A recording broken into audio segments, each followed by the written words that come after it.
Welcome, fellow Solarians. Thank you for joining us in another wonderful presentation. Hopefully, we'll find out very, very shortly. Is streaming for me?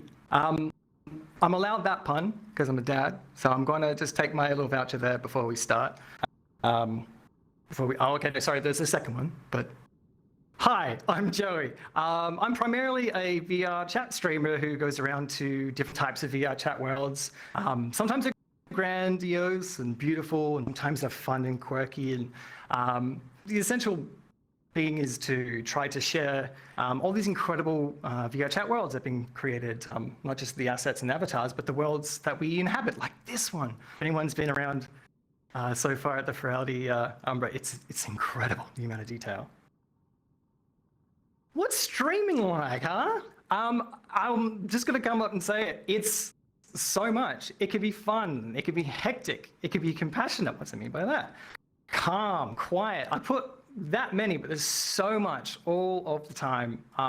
And my intention for today is to let you know that, is like everything else, it's totally normal to feel these ways. Streaming has obviously come a long, long way since when it first started. We're not just seeing people play games.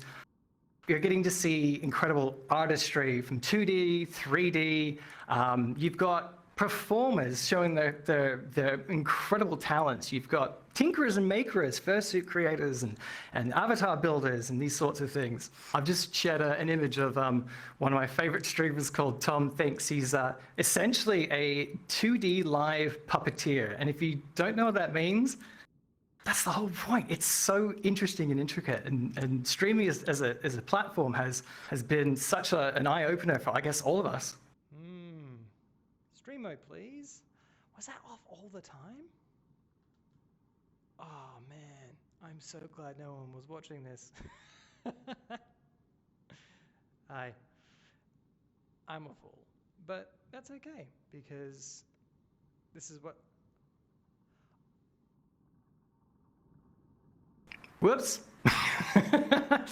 You might hear people when they talk about streaming is when you first start, get used to talking to yourself, because you may not have anyone come and join for quite a while. And that was in my head 14 minutes in. But the idea is that streaming, it can be just as unpredictable but beautiful all at the same time. Oh, interesting. My VR chat has frozen. This is not great. One thing to know about streaming is everything can go wrong at any given time. I have just proven that. Don't let this affect you. I swear, this whole talk will be about why streaming is amazing. But sometimes, especially when you're in a stage like this, and it's very, very important, say an oopsie. So I do apologize for anyone in the audience. Let me get back to the show. Should you start streaming? Oh dear, how's that been for an introduction? You should. Now, the reason why I put these things up here is I really do feel like there's some things you should think about if you are considering it. That should define why you'd want to continue long term. See, if you're thinking streaming, oh, you know, I could start that and get some money and that sort of stuff. The reason why I say you shouldn't plan to stream for money it's because you should start with the passion first. There should be something that you want to share with others. There's something you want to be able to provide and do that's different. And if you have that premise thinking that success means money, then you're going to have a really hard time at the beginning just to see if streaming is for you. At the end, I've also mentioned that you do get to meet new people, and we'll get to that very, very shortly. A little introduction into how I got into streaming comes from kind of a funny, I guess, pathway. I was at Furality Legends, and there was a wonderful VR photographer by the name of Vori. And Vori was talking about his craft as a photographer within VR chat, creating these incredible world shots with these avatars. And it was just really eye-opening to see someone use the platform with their skills and provide this really interesting, unique way of showcasing their talent. I have a background in filmmaking, so for me, seeing that made me go, oh, well, maybe I could use some of my skills in filmmaking in the same kind of way. Instead of doing photography, maybe I might make videos. And around that time, it was really difficult to find new worlds in VR chat. There's a sort of a menu that you have that shows you all the new ones that are coming along. And if you just happen to post your world at a time when there was a lot of worlds coming out, it might get missed out. So for me, it was a matter of knowing that there were these beautiful worlds that were being created, but just weren't getting the kind of attention that they deserved. So my idea was, I'd go into a VR chat world, I'd get some shots, 10-second shots here, there, put them all together, and then make a YouTube video, put it out there and be like, everybody, you should go check out Lone Island. It's pretty amazing. It's awesome. It still is. It's one of my favorite worlds. So I went in, started filming, got out, went back in, started filming, and I started to realize, especially in VR chat, it's very lonely to just start filming things and then getting out. It's a great platform, of course, but for me, it was like I'm trying to build these things to showcase the world. Around the third or fourth time I went in, I thought, you know what would be great? I think someone might actually find this interesting to see like what I'm doing, like going in, grabbing these shots, showcasing the fact that you can use this platform to get some really great footage and make these really, really great videos. It doesn't have to be about worlds, it could be about anything. So yeah, as the first clip you saw before everything broke, that's my fault, I do apologize, is that, yeah, I started streaming and I'll be like, hi everyone, nobody was in there of course, but hi, I'm here to create some VR chat worlds, and what I'm going to do is I'm going to grab some shots and we're going to put them all together and advertise as well. So that was the intention. I did not expect anyone to pop in, especially so early. But for me, it was exciting. I was like, oh wow, someone's actually watching and listening to me babble on about waterfall details and 24-hour sun cycles and all these sorts of things. As time went on, I started to realize that people were returning to the stream that I recognized. I recognized names. Oh wow, it's good to see you again. Like, how'd the job hunt go? And like, what's going on? I'd still be setting up my shots, the intention being grabbing the shots in the stream and then putting them into my video, which is, as any filmmaker would know, you're losing a whole bunch of stuff by cutting out the little bits you have around the borders. But at the time, I was like, this is a great idea. But what I realized is I was spending all my time explaining the things that I loved in the world and wasn't really paying attention to making the video that I was there to do.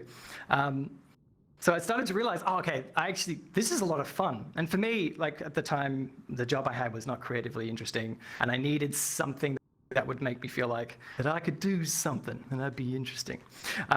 So I was like, well, I'm feeling like this might be a cool little avenue. I'll give it a go. But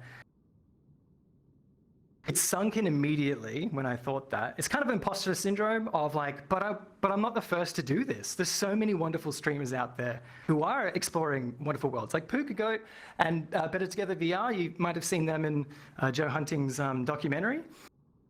They all show these worlds in such a wonderful, fantastic way, and they have a community behind them that are so welcoming and kind. So for me, I wasn't doing anything revolutionary, but I still really wanted to give it a shot. I wanted to see what I could do. I have mentioned as well that VR chat is kind of a special kind of game to stream, because you might be seeing a lot of people playing different types of games where you're playing as a character, but you have yourself at the bottom corner and that sort of thing. In VR chat, if you're seeing someone stream in VR chat, like this, it's like, it's a person in a world, and you're talking to them, and you're like going, hey, how about you go over to that hill and check that out? I'm like, oh, okay, I'll go do that. It's like a secondary level of interactivity, which is probably why I think if you try for a game like VR chat as a streamer, you'll notice it's a whole new world, really, but it's a lot of fun. When you start to think, right, I'm going to give it a go. I want to give it this whole streaming thing a go. What am I gonna do? What kind of stream do you want to do? Do you watch other streamers and think, oh, I'd love to do something like that? That looks like a lot of fun, and I think I could do something different. Or maybe there's something you've seen or you haven't seen that you think, oh, maybe I could do something different. I could maybe try something else. There's also the case of just wanting to stream and not knowing what you want to do. It's just, oh, I just want to try it out. Good news is, That's normal to have those explanations. I don't need to know what I need to do because it's such an evolution. Just here are just 4 quick examples of what, like if you were streaming VR chat, you could potentially do. World exploration, talking to the audience. You might use the platform as a way to describe something else like chess, or maybe you just want to play games. It's a part of the process of what you might find interesting to stream. It's so hard to know up front, and the idea is to test it and try it and see what suits you. And you may not feel like you know it at the beginning, but as you go through time, you start to see and gel and find what suits you. Because you never know. You could just start ranking things and people... do you know how many people have an opinion? It's amazing. Especially if you rank Disney characters. It is a doozy. But the idea being that you could use this like anything else on VR chat. You could stream whatever you feel like could be interesting, and you'll be surprised at the reactions you can get. Literally 2 seconds of the video, you're like, I got it. But if I was doing that on stream, the way I would usually film, it would be pretty boring. Just being, okay, I want to go back. Wait a minute. Oh my gosh, hey, we just hit 200. I love that my 200th followers say ooh, please.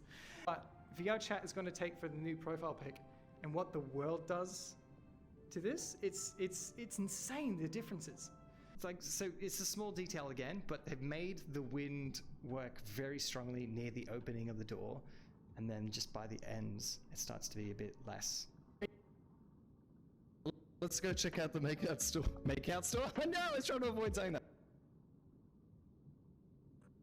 Is $2,000 a month. It's reasonable in this area. This neighborhood's actually quite nice. It's up and coming. Oh, they're adorably screaming. It's not good. I'm a terrible. Whee! So that clip is just to show you from one of the very, very first streams I ever started. Over time, you can sort of see it changes. My rhythm changes a little bit. I start getting decorations all around the screen and stuff like that. That's over time. That's something that has evolved since the first time I started. You might hear someone talk about finding your voice when it comes to streaming. Like, what does that mean? Does that mean that I have to like see how other streamers do their streams and sort of imitate it? Do I have to sit down and think of a clever way to innovate it? What are the rules? What do I have to do? Do I need to do something specific? Like if somebody follows, they go, hey, welcome to the Joey house, where we hop all day and we eat burgers at night. It's not something you need to know. In fact, it's not ever a problem if you don't know what you're going to do up front, because it evolves over time. You need to try things, test it. It's going to fumble. Heck, you saw my whoopsie just moments ago. It does happen, but you tweak it, you move on, and you can see what else you can create, and you'll be surprised over time how it changes for you. When you start to stream, the idea of like, what should I do? Should I play games? Should I do art? I want to highlight a couple of things about the type of game, for example, that you might play. There are a ton of games that have an incredible amount of following. For example, Stardew Valley, you might think of people who really enjoy that sort of relaxed. It's farm building, it's really cool storylines and stuff like that. And you got Fortnite, which is super loud and lots of guns and stuff like that. And you got Dishwashing Simulator. Have you ever seen Dishwashing Simulator? I have not. But when I was doing this picture, there were 7 viewers watching it. You go, okay, but what does this all mean, right? If you feel like you need to play a popular game to bring people in, the problem is that not only is there a lot of noise, I mean, don't get me wrong, if you want to play one of these games, that's totally fine. Just to be aware that playing something that's going to be popular may not actually bring in the people that you want to have in your chat long term. Not to say that anyone in these games have a problematic chat whatsoever. It's just knowing that if you were to play something else after Fortnite or Stardew Valley, and they go, they're not playing Fortnite anymore, I'm going to go. That's something to remember. You want to bring in people, especially if you like Dishwasher Simulator, you want to bring in people who love the kind of games that you love. Because over time, they're going to start coming back to see you play different games. Or, I don't know how long Dishwashing Simulator simulator is, I'm now really, really interested in it. But the idea being that you're going to have people come and celebrate your sort of things that you love, and over time you start to build a great rapport with the people that visit you. Like I mentioned, people can be drawn into the game that you play. So for me, when I started, I was doing VR chat, and like I said, it's a very unique game. It does bring a lot more eyes to it, just for the simple fact that it is such a versatile game. As you can see, this wonderful thing that we're doing today.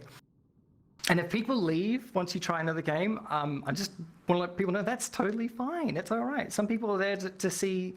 You might have really great speedrunning strats for Celeste, but then you go off and you try something like Overcooked, and it's totally different. People go, I'm not sure if I want to watch that.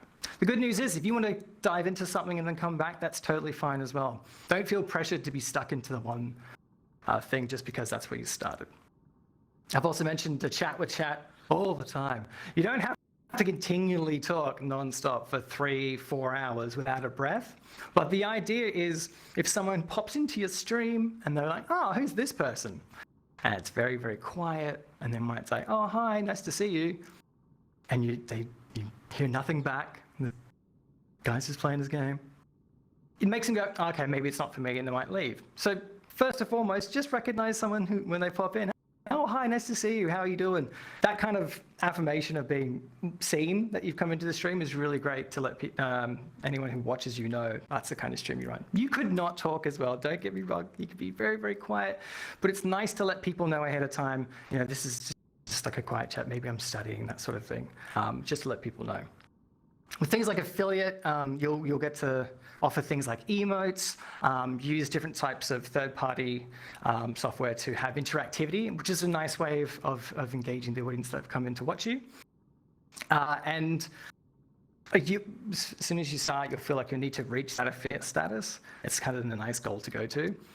But don't pressure yourself too hard. I think the best thing is to get used to the whole streaming thing as a whole before you start getting into that. You go from there.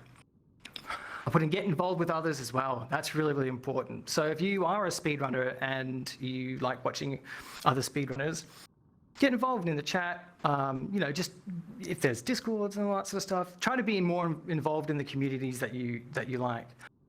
Because overall, it does help not only you to find out what people are interested in, what they're talking about, but it just makes you feel like you're a part of something, especially when you're not streaming. And the last one is consistency. If you can, having a consistent stream time is great. You know, if someone's on the train in the afternoon and they know that you're going to start at 4 p.m. or something like that, it's amazing because then they can come back. It's not a game changer, but it is very nice to have, especially when you first start. Hey Nico, how you doing? Or Nico, apology. Hi, Classified.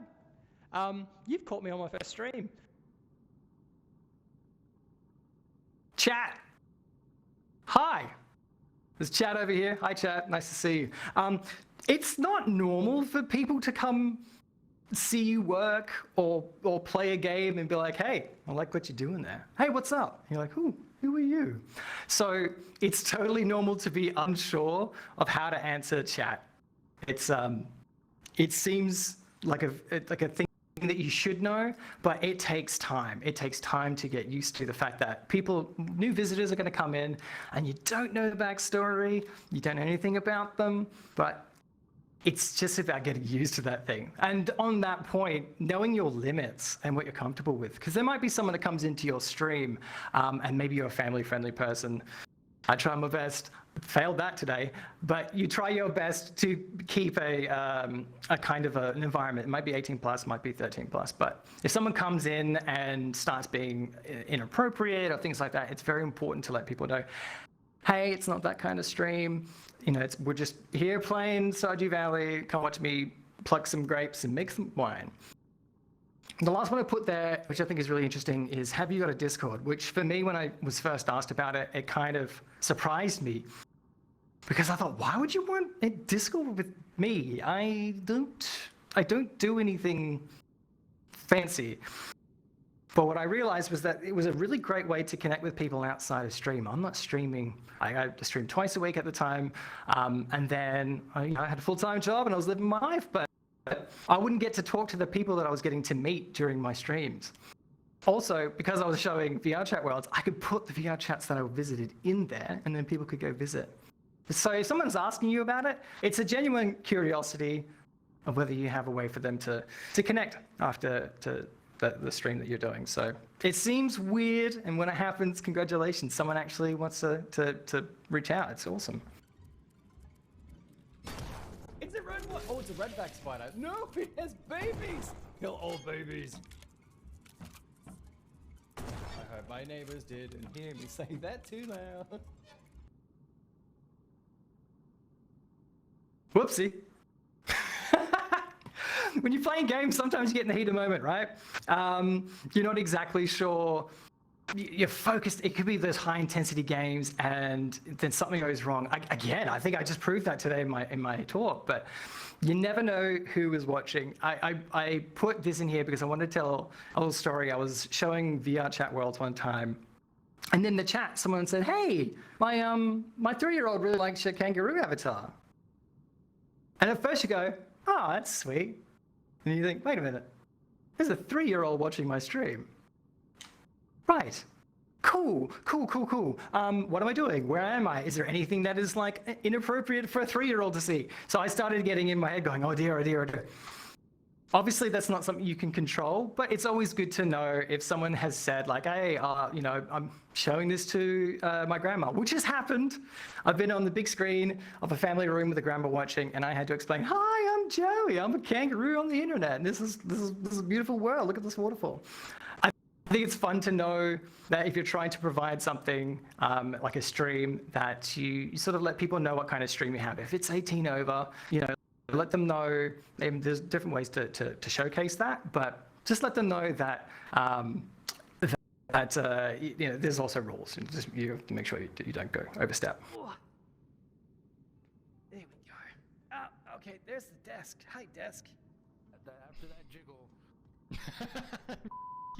Oh my god, I'm so sorry.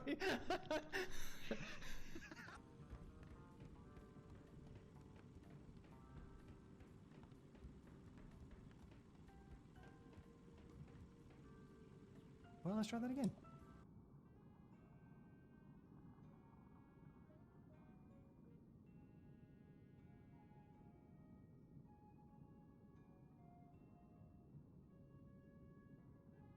But now, whoa, that's coming in really loud. I don't even think any of my settings are on this. 10 minutes. It'll be 10 minutes. Okay, Please. wait a minute. I have to get your stream open. Just go. This is so jank. I love this. Oh my This is god. so this is amazing. terrible. I love you. I'll be right back. I'm just doing things. What is this stream?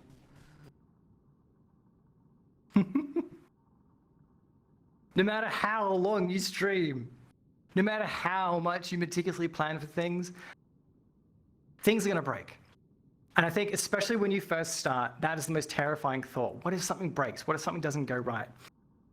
And the good news is it's always not going to go right, and that's okay. Just if something goes wrong with Junior stream, if you can fix it, that's awesome. Just let people know, oh, hey, something's broken, I got to fix this. If there's something else that's happened, be transparent about it. Oh, my mic's gone, type in the chat, that sort of thing. I think, especially when you first start out, this is a very paralyzing thought that I'm just going to do things wrong. But the good news is you won't learn until you've tried. And so I think it's really, really important for you to at least give it a go. Wait, how am I open? Race hard drives. Easy. Go. Sincerely?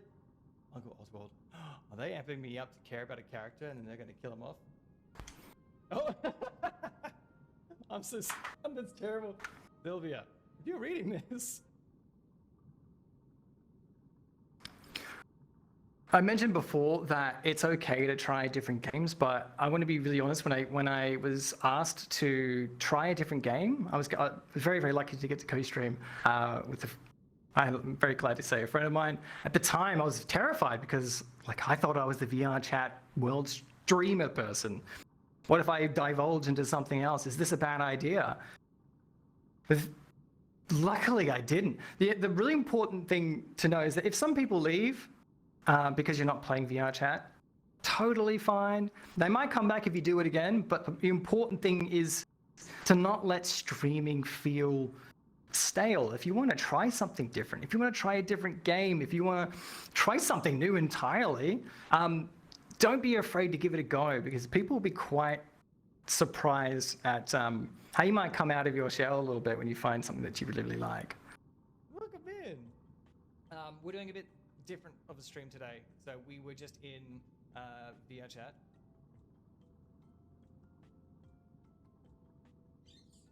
And now we're editing the videos. Well, I don't even know how I'm going to be able to end this without it faulting to my phone. I wanted to add those 2 clips just because it was a highlight of me wanting to try something that was quite different, and I wasn't sure how it was going to happen. The first one being that I got to basically take the stream along for a ride of all right, we got 3 hours. Let's go into a world. We're going to film stuff. Then we're going to jump over to the editing software, and we're going to edit it live, and we're going to have a video at the end of the stream. It was a risk because switching from like VR to my PC, that was a problem that could potentially break things.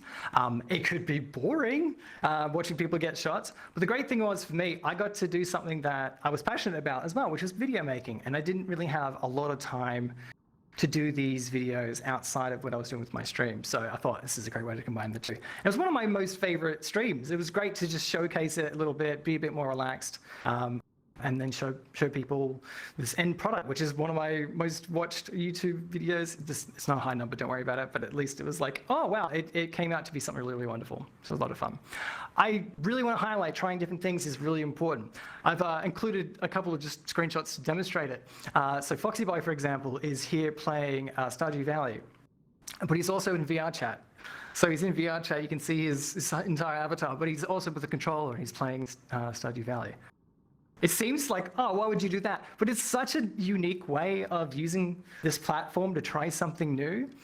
And for me, I thought it was great. It was a really great use of trying to do something different. And of course, if you do something that you really, really enjoy, people are gonna see, they're gonna feel the passion that you have for something, and it's contagious. Like, I love watching people who are so fascinated about quantum physics. I have no idea about quantum physics, but if you see someone who's super excited about it, you go, ooh, yeah, quantum physics, totally get it, but you seem really, really knowledgeable on it. And then the second one is just Timveria being able to use a VR to run a talk show. Again, it's just being creative with what you can do within, whether it be VR chat or different games or art or anything else you want to give a go. Hi, Joey. Oh, hey, welcome in. How you doing? Thanks for coming in. Yep, just getting ready to stream. Yeah, it is. Oh, cool. If anyone wants to see how I do, the reason why I suggest this content warning, are you done? If anybody wants to see that, that's pretty cool.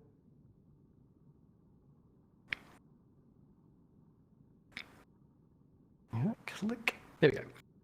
I put that together because I know, especially when you first start streaming, you want to let people know that you're streaming.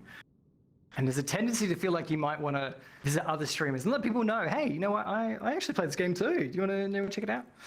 The reason I want to bring it up is it's just really, like, that kind of way is really inconsiderate and kind of, you're going into someone else's space to advertise yourself when you really should be there for them.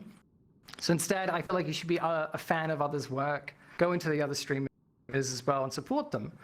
Because at the end of the day, people are going to eventually find out. It was a good example when I was in someone that I was modding for, and they were looking for someone to raid, and they're going, oh, who's going to raid? And then someone in the chat goes, oh, Joey streams. And I'm like, oh, I haven't actually told them that I stream. Like, you stream? What? Why haven't you told me? So I know that the argument could be like, well, why didn't you tell them in the first place? But I love that organic way of being able to be a part of the community and people realize stuff like that, as opposed to you broadcasting it, going like, you should check my stream, it's way better, and I can, get all the strats. It just seems, it doesn't come off great, and I really do feel like you should consider it as something as just let it organically happen. Let people know, but don't be that. Please don't be that. Actually, before I go, I'll go back to the previous slide, because there's one important thing that I put there too, which is help others out. So you may not be super technical person, but if you know how to, for example, set up OBS, like the streaming platform, or if you know how to do alerts, or if you know how to put up a chat on your wrist if you're on VR chat, or whatever it may be, and you're able to help that person, it could be as simple as sending a YouTube video going, oh, this is a really great explanation. It's really important to support the community that you're in, whether it be something as simple as that, because you don't know who you're helping. I've got friend streamers who have soared, incredible, it's just being absolutely amazing what they do. And they've mentioned at one point saying, thank you for your help. And I'm like, what did I say? It was nothing. But at the time, it was someone just extending a little bit of time to be kind to them and go, oh, actually, you know, if you're worried about that, that's this problem, here's a way to fix it. I think it's really nice. It just, again, solidifies the idea that you know, you shouldn't be keeping information for yourself and that sort of stuff. Streaming is a lot of fun. It could be crazy and hectic and all that sort of stuff, but it should be a lot of fun too. And you should enjoy it with other people. And you never know, you might end up co-streaming with them or being friends with them as well. So I really do feel like that's important to know. There's a couple of things at the end of this, just to sort of cover up. Things like overlays and backgrounds and stuff like that you see on people's streams, and you go, oh, you know, I'm not a graphic designer. I can't do this myself. And the lucky thing is, nowadays there are incredible designers who've created templates, things like that. I mean, I used Canva, for example, for my overlays and backgrounds when I first started. And I technically have stuck with them since then. You can grab something that works for you at the time and then tweak it over time to make it feel more like what you want. And for me, when I grabbed this, it was just something I could put on there I could demonstrate, you know, what streamer games I was playing and anything else that you want to put around the edges. But it alleviates that stress at the start of thinking, I should know this. I should be prepared for this. I should have alerts on my stream. The thing is, alerts, they can be as simple or as complicated as you want. I'm going to share a whole bunch of resources in the Furality Discord afterwards. But the thing is that, yes, there's stuff you got to think about, especially if you get to affiliate. Twitch is, for example, Twitch, once you get to affiliate status, they go, congratulations, give us your tax file. Now go do all of this. And you feel overwhelmed again. You're like, I just got this status. Now it's asking me to add like bit emotes and all this sort of stuff. So don't feel overwhelmed. There are resources out there to help you and to remove that stress that you feel like you're getting stuck because you don't know something like graphic design. That's totally fine. I put this at the end. It's called boring stuff. It is important, but you tend to hear this a lot when it comes to streaming. Things like setting up an account. This is really important. If you are, say, on Twitch and you have an account and you've been on for a few years, do you want to start streaming on that account, or do you want to start a new one? Maybe you want to have a separate between the two. The great thing about streaming is that you're as anonymous as you want to be. Nobody knows where I live, right?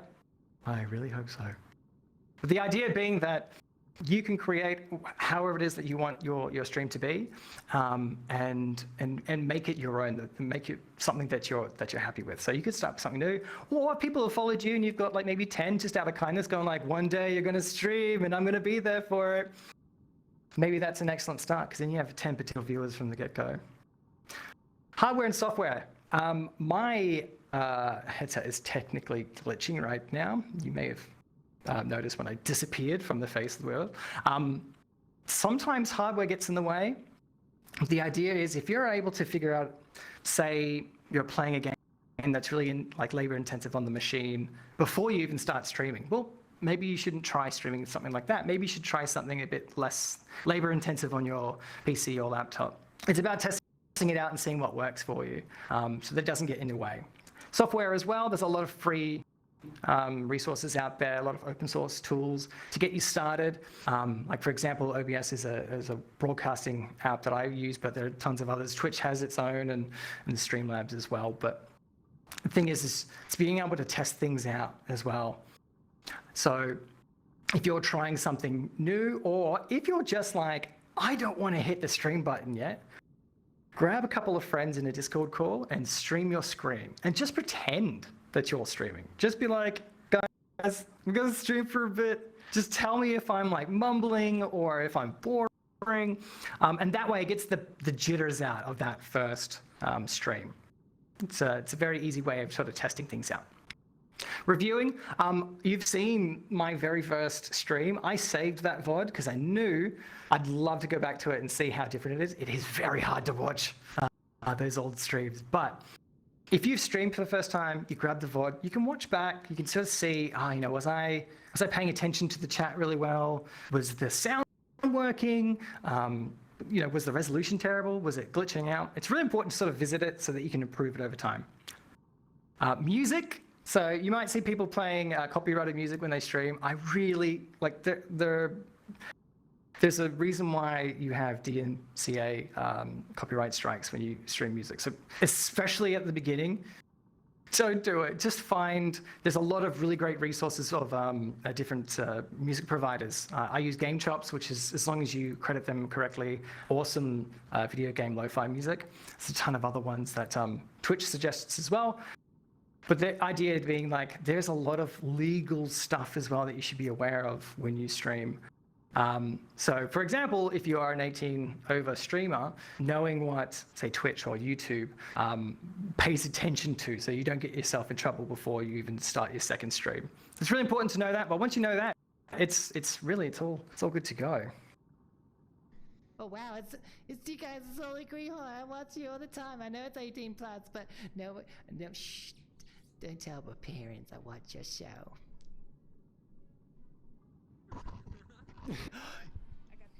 She got a tail wag. Look at the tail wag. How cool is that? Even the hair is doing the cool fluffy. Oh, that's so awesome. Oh my goodness. She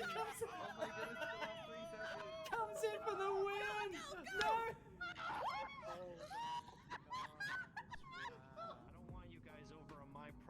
I see all of you. Hey, don't cross this line.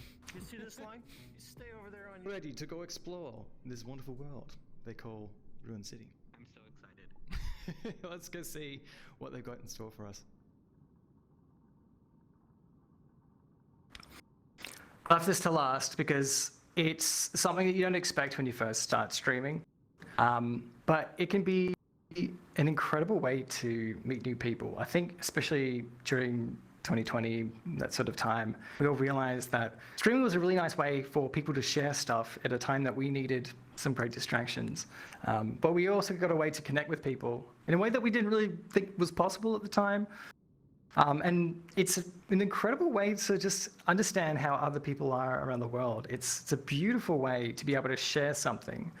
And then people share back their lives. And you just get a bit more of an awareness of who we are as a people, and it's really incredible. It can lead to collaborations on stream, but it can lead to friends off stream as well.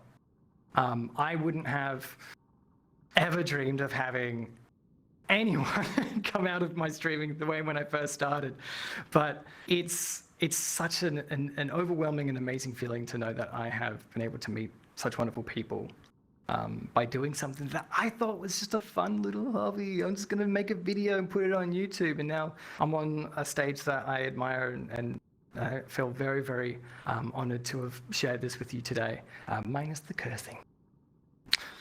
So that's it for me. I really do hope you feel like if you had any apprehension about streaming, that this is kind of let you know that things can go wrong. Don't worry about it. Give it a go. And if you don't like it, at the end of the day, you go, cool, right, I'm not going to stream anymore. But the what ifs and I should haves are really, really hard to get through, especially when maybe down the track you just didn't have as much of an opportunity to do so. Give it a go. I really do think you'll have a great time. I will be keeping an eye on the Discord in Furality for the rest of the weekend if you have any other questions. But I feel like if we do have time for questions, we could go for it. Otherwise, we'll see what happens. There's some incredible performances coming up the next two. So don't go to bed, anyone who's looking at 1 a.m. at the moment. Do we have any questions? Oh, it feels like a Teams call. Does anyone have those team calls at work where it just goes silent? That's fine. It's all good. No, I really, really do appreciate being here. Furality means a lot to me as someone who has started streaming, got inspired through these kinds of talks. You're going to have an incredible time this weekend, getting to see the sheer talent, not only of these world creators that build these places that we go to, but also everyone who's created their own avatars to fit. You're going to meet new people. Just get involved, have fun, enjoy this wonderful occasion that we get to share. And thanks very much.